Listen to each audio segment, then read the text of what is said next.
back to the BCMA podcast. That's the Black Clover Martial Arts podcast. It's your boy Lucky from Lucky's Muay Thai. And this is episode number 33, I think.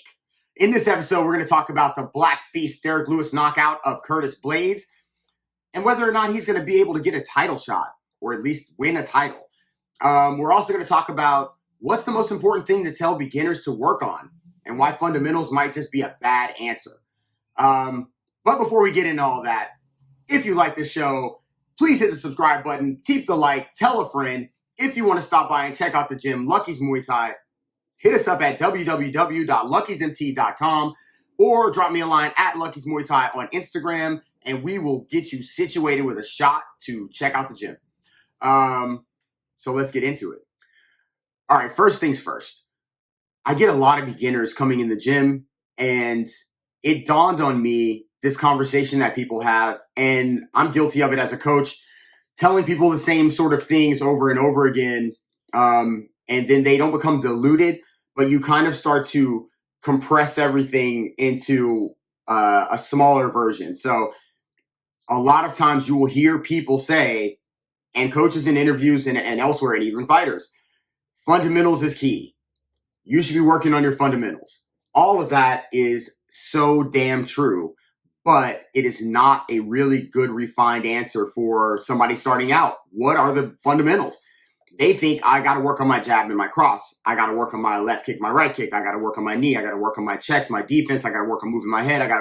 All of those things are so damn true. But if you're walking in the door and you're starting out, I think probably the most important thing to start at is your base, your stance. How do you balance your body in a way that you can throw punches and kicks and defense and movement? So what you realize is that you can show them a stance. They might even have a little stance of their own. Most people do. And because when you say, hey, show me how you're going to fight somebody, they get in a stance. I'm not saying it's a good fighting stance. I'm just saying it's a stance. Sometimes it's like this. Sometimes the legs are spread and they're wide armed. There's a lot of different things I've seen when I ask somebody like, okay, somebody's going to fight you right now. How do you stand? What are you going to do? They're not always pretty. Most of the time they are not. But I think probably the most important thing is your base. Learning how to stand strong, that you're able to move forward, backward, pivot, circle, throw offense and defense. All of those things come from under the base, right? Everything is built from a foundation, right? So definitely you need to learn how to throw all these different punches, but first it's the jab, right? That's the base. So I think the base for everything is, how are you standing? Are your feet positioned right? If somebody attacks you and you know how to throw a jab cross, well, that's fantastic. But if you have to move and your feet are crossing and you're sort of stumbling over your own feet, you're not exactly sure how to stand, your base is weak, that jab cross is going to be weak. You can even defend. You see punches coming, you do this. But if your feet are together, your defense is going to be not as sound as you think. You may not be getting clubbed over the head, but you're getting pushed in all directions, which eventually will lead to you possibly getting clubbed in the head. So my answer to that fundamentals thing is, yes, tell them to work on their fundamentals, but then you have to tell them, what are the fundamentals? Where do I start? I've had students that had some experience come in, not a ton, but a little bit, 3-4 months somewhere, 5 months somewhere, and come in, and I always want to watch them first, see what they do, what they've learned, what they have. And I realized that some of them, I don't know where they train. Sometimes they train with somebody really good or at a really good gym. That does not mean that their stance is going to be good, because a lot of times people don't focus on that part, right? The base. How is your base? Do you know how to move forward? Do you know how to move backward? Do you know how to be strong in your stance to receive punches? Do you know how to be strong in your stance to deliver? Everything else comes from that. So jumping and flying and spinning and, 5, 6, 8 punch combinations and kicks and all that stuff comes from, can I stand strong in my base? So the age-old answer to the question is, what do I show people that are starting out, I show them how to stand. And I think that's probably the beginning and the most important part. Everything else branches from there. It's hard to do other sorts of punches, like other sorts of jabs and other sorts of hooks, check hooks and so forth, if you don't have your feet underneath you and you don't know how to deliver. Furthermore, it's hard to branch out to those things in a way that's sound, fundamentally sound, as they say, mechanically sound with your body, if you don't have the base. The funniest thing I've seen, and the things that you can see are, there's a lot of maybe guys that are in gyms. There's only a few that I've seen really in the pros that they get out there and they know how to do all of the spinning stuff, all the jumping stuff, all of the trickery, but their base, the way they stand, the way they move is so off. Their jab, their cross it's wonky. It's not straight. It's not sharp. But a lot of that comes from, oh, I saw this jumping knee. I saw this spinning elbow. I saw this, jumping kick, wheel kick, whatever. They've seen all of these amazing things in fighting. And so that's their representation. That's what they think they need to be able to do. But they never worked on, how do we start doing that? I don't know that you can have a long career just doing trickery and flashiness, because at some point you're going to reach somebody that the trickery and flashiness isn't as complicated for. So a prime example of that is Raymond Daniels versus, let's say, Joseph Valtellini. It's not to say that Raymond Daniels doesn't have fundamentals or doesn't have good base. He has all of those things. But his base is like point style karate based. I'm not sure. I don't want to be like, I'm not trying to be a dick. But when he's facing people, he literally spins, knocks. I mean, he F's people up with jumping, flying, spinning, all of these amazing things. When he fought Valtellini, Joseph Valtellini was having a hard time getting inside to work against those things. They are amazing. But Joseph Valtellini eventually started to land low kicks and started to break down that style. And what I think that Raymond Daniels was lacking was just a boxing acumen to deal with, and even a Thai boxing acumen to deal with those low kicks and the boxing of Valtellini. When you're used to fighting with your hands down and at distance and using your legs a lot, and you're not based in a boxing base, and you're facing a boxer that can handle the spin kicks to the body and all those things, eventually you're going to have to settle into some sort of style that's going to be able to defend against the things that he's going to bring, which are pretty basic boxing combinations with low kicks, and I think he finished with a high kick. But the point that Raymond Daniels was having a problem with was, okay, I've done all my flashy things, I've landed everything, and now he's just boxing me and low kicking me. What do I do here?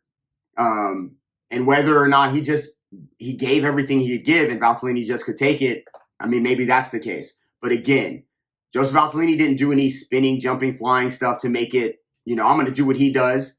He settled into his fundamentals and went into hands and legs, good base, and eventually finished Raymond Daniels, who usually finishes a lot of people with the concepts that he has. So all of that being said, work on your fundamentals, especially your base. All right, let's talk about Derrick Lewis, the Black Beast, knocking out Curtis Blaydes. It was amazing. Curtis Blaydes said, I'm bringing my wrestling shoes. If y'all don't like it, too bad. He decided to stand for most of the first round. And I don't know as much about wrestling as I probably should.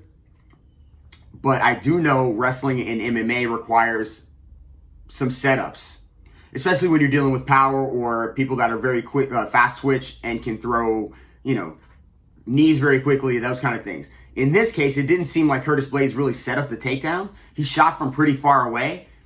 He shot from so far away that Derrick Lewis was able to wind up and throw what Jack Slack, if y'all listen to him, Jack Slack calls it the bus driver uppercut, right? He was able to do all of this on Curtis Blaydes' entry for the takedown. Look, man, the dude is a monster. He has monstrous hands. He can really do damage. And for a while there, I didn't even know if he was going to continue to fight because, you know, he said that his back was having some problems, all that stuff. He was going to retire. And whatever drew him back into this, I'm so glad that he came in and he's still here doing his thing. And then I read something that said, can the Black Beast win a title? Or yes, he can win a title. And the reason is not just that he's powerful, he's a big boy, he has some skill with his hands, he's got a great coach. It's that he's a heavyweight. Power is the last thing to go, and the reason why heavyweights stick around so long is because they know it only takes one at heavyweight. Only one punch, one kick at heavyweight can put somebody away, and it always gives you a chance, as long as you're still healthy, to some extent, to win a title at heavyweight. There are great heavyweights, Kane, there's Randy Couture, I think. Like, there's a bunch of great heavyweights. But I still believe that a guy like Black Beast, who, you know, he doesn't have a crazy amount of jiu-jitsu and all that stuff, but he is competent enough on the ground to not get submitted and often, and he is very, very confident in his hands. So can he win a title? Abso-freaking-lutely, man. This dude's got 25, I think it's 25 wins, 7 losses, 20 knockouts. All this brother's got to do is stick around, keep doing his work, keep being a good dude. I mean, yo, people like Derrick Lewis, not just because he's a great fighter and that he's entertaining and he's funny as fuck. They like him because he's a good dude, man. I don't know if y'all remember him driving around in his big truck trying to help people in the flooding.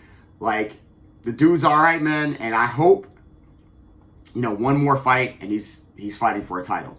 I mean, I would love to see this dude. You know how big that would be? What a crescendo of this story would be to know that this dude sort of, I don't want to say it's even under the radar. I don't think people appreciate Derrick Lewis as much as they should because his story is great. This dude has been through tons of adversity. He remains who he is. I don't know the guy. Seems like a humble dude. He's always trying to help somebody, always cracking jokes. That's the kind of person I like to be around. Those are the kind of people that I think inspire me and inspire other people to want to be more like, because they're the everyman that can do everything even when adversity is in their face. And I think most people should try to do that more. There was another knockout this weekend. It was in boxing. Oscar Valdez KO'd Miguel Berchelt. Oh my God. First of all, fighting backwards is super difficult. But he kind of walked Miguel Berchelt into that. You know, he walked him into it. He was pursuing, he kept going backward, and then he settled, stood his ground, hit him with a left hook maybe? Done. Look, man, I love these sports. I hope that you all are watching and enjoying and understand that these dudes are out here putting their lives on the line for our enjoyment. Big shout out to Black Beast. I hope he wins a title during his time. And I hope you're working on your base. And I can't wait till next week. I'm stoked, man. The gym has been busy. Yo, real quick. What martial arts school do you go to where you wear socks? I mean, that might be a thing, but it wasn't a thing for a long time that I saw. And then all of a sudden, a bunch of beginners signed up, and I'm starting to see, like, you know, 1 in like 4 are wearing their socks. Why is this a problem? Well, I have a kid that's a little bit younger, wore socks to the gym the other day, jumping rope, sweating. I look later, there are little white circles, I don't know, all over this one square of mat. Mopped them, sprayed them, sprayed. They don't go away. So I see the kid at the gym. I'm like, yo, you left this on my mat, bro. What is this? Like, what? Who does your laundry? He's like, I give it to, yeah. I said, who does your laundry? He's like, I give it to my mom and she does it. I said, oh, maybe she puts bleach in your socks? I don't know, man. But you can't wear your white socks with bleach in them on the mat. I'm assuming that's what it is because it left little circles of sort of bleached out area. Don't wear your socks in the martial arts gym. I love y'all. Next week, I have no idea. If you like the show, once again, please hit the like, hit the subscribe. I say hit the like, I mean keep the like, damn it. Hit the subscribe button, tell a friend. Tune in every week. I got some more videos coming. Jacob's coming back eventually. The gym is expanding this weekend, so be on the lookout for some pictures and whatnot. I'm out. Peace!